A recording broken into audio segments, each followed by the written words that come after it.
बघितलं का साहेब, अहो तुम्ही आमच्या देव माणसावर आरोप करताय आणि खरा गुन्हेगार कोण निघाला? तुमचाच माणूस. नाही तर काय, उगाच आमच्या देव माणसाला त्रास देताय तुम्ही. हा म्हणजे जामकर साहेब, मी खरं तर हे सगळ्या गावकऱ्यांसमोर सांगणार नव्हतो, पण आता सांगावं लागतंय. काय आपल्या घरातला विषय, तुम्ही माझ्यावर संशयच घेताय ना, त्याच्यामुळं मला माझी बाजू मांडावीशी वाटते. साकेतला माझ्यावर राग होता. म्हणजे आर्या मॅडमचा व्यवसाय इतका झपाट्यानं वाढत होता, वाढ होत होती, त्याला त्यांचा व्यवसाय हातात घ्यायचा होता. आणि ही जसं मला कळलं तसं त्यांचा माझ्यावरचा राग वाढत गेला. त्यात तुम्ही पण त्यांना मारलं ना, मग बहुतेक त्याच रागातनं त्यांनी पोलीस स्टेशन जाळलं असेल आणि त्याच रागातनं माझ्यावर बी हल्ला केला आणि मला जंगलात टाकून इथनं पळून गेला. तुला कसं माहित मी त्याला मारलं? ते मला जेव्हा मारत होता साकेत, तेव्हा त्यानेच रागाच्या भरात सगळं काय ते सत्य मला सांगितलं. कोण आहे तो साकेत? त्याला आत्ताच्या आत्ता अटक झाली पाहिजे, आत्ताच्या आत्ता. झालीच पाहिजे, अटक झालीच पाहिजे. दादा, तू त्या साकेतला माझ्या समोर घेऊन ये आधी.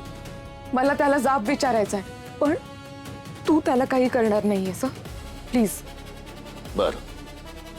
बरं जामकर साहेब, तुमची चौकशी करून झाली असेल तर निघू आम्ही. अजून काय चौकशी करायची? या सगळ्यांना घेऊन जा. चला. जामकर साहेब, हे जे काय झालं ना, हे शेवटचं बरं का. आम्ही ऐकून घेतोय, सहन करतोय म्हणून तुम्ही आमच्याच मागे लागलात. आता पुन्हा जर तुम्ही आमच्या घरावर किंवा माझ्या लेकरावर आरोप केला ना, तर आम्ही आंदोलन करू. कमिशनर ऑफिस पुढे जाऊन मोर्चा काढू आम्ही. काय मंडळी?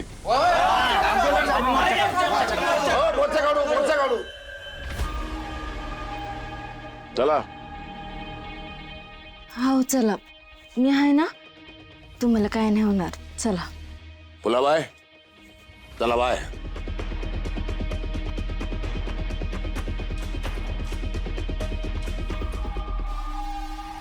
साकेत, साकेत, खरं तूच केलंयस की तुला कोणी?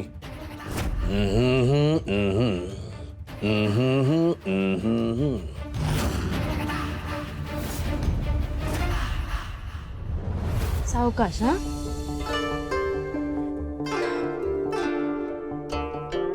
बसा. लाले, जा ववाळ्याचं ताट घेऊन ये. आला का मुडदा परत घरात? हो, त्याचं लागलं दार त्याचं लवकर. ए म्हातारे, शांत बस की. नाही तर जा आज जाऊन झोप, नाही तर यम येईल आणि बाहेरच्या बाहेर तुला घेऊन जाईल. ए चिवळ्या, हे माझं घर आहे, मी काय पण करीन, बसीन नाही तर झोपीन. तू मला सांगायचं नाही. हा, लाले, तू घे ओवळ. वावळा वावळा, लय मोठा पराक्रम करून नाही का आलाय हो मोडदा. वावळत्यात. आत्या, तुम्हाला नसेल तुमच्या नातवाचं कौतुक, पण मला माझ्या लेकाचं कौतुक आहे. एवढ्या मोठ्या संकटातनं वाचलंय माझं लेकरू. हो, हेच एक संकट आहे. ह्याच्यापासून घरदार कसं वाचल ते बघा, नाहीतर हे मुडदा आहे ना, एक दिवस सगळ्या घरादाराला लावल कामाला. म्हातारी, अगे सांगितलं ना तुला गप्प राहा म्हणून, नाही तर जीभ तुटल आणि घशात पडेल तुझ्या. आता ए, मी आहे ना शांत बसल, बोलील, नाहीतर काय पण करण. माझं घर आहे. ज्याला पटत नसेल ना, त्यांनी बाहेर निघून जायचं.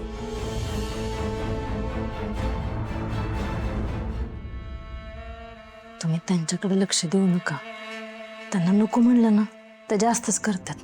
अयो बाई, बघितलं का, हिच्याकडनंच ऐकायचं बाकी होतं. आता आम्ही नाही का आमच्या सासूशी असं बोललो, पण ही काल आलेली पोर चुरू चुरू बोलतीये, ते पण तोंडावर.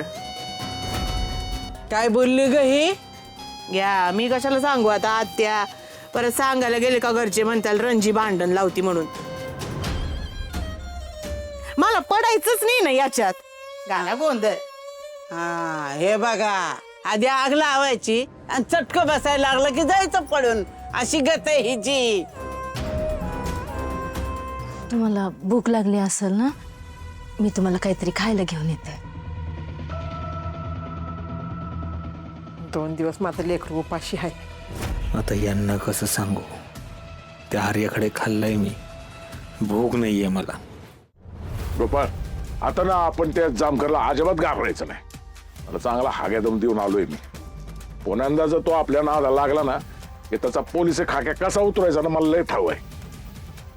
काय काळजी करू नको.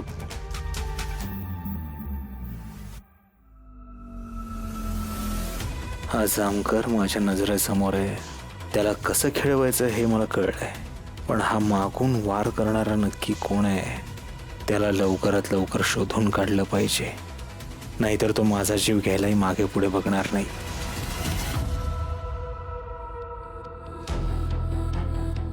धरा, खाऊन घ्या.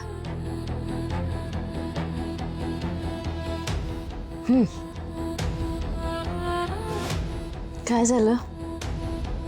खाऊ वाटना का? आर्याताईंकडे भूक भागली तुमची?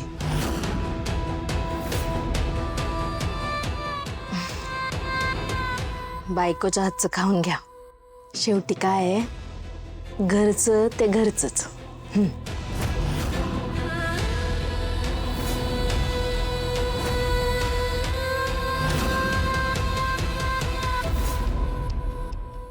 सावकाश या. अहो एवढं नाही काय झालं मला. बसा, आराम करायचा. अहो नाही लालीजी, आराम करून नाही जमायचं. दुकानावर जावं लागल. 2 दिवस झालं नाही गेलो. गिरायकाचा लोड असेल, गिरायका तुटतील नाही गेलो तर जावं लागल. तुम्ही कुठं जायचं नाही, आज आराम करायचा.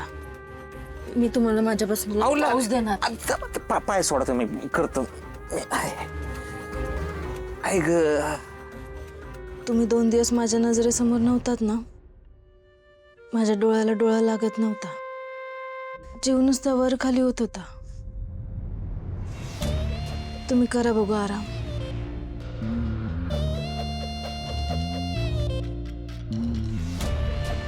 हो,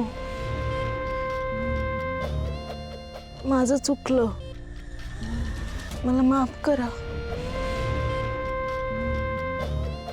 का हो? काय झालं? तुम्ही कशाला माफी मागताय?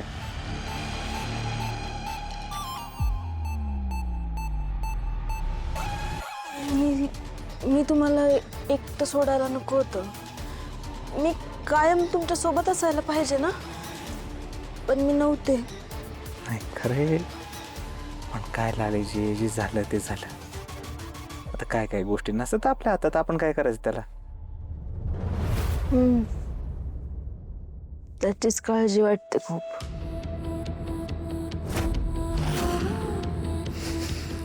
यांच्या अंगाला परत तुपाचा वास येतोय. असा वास त्या आर्याच्या कपड्यांना पण येतो.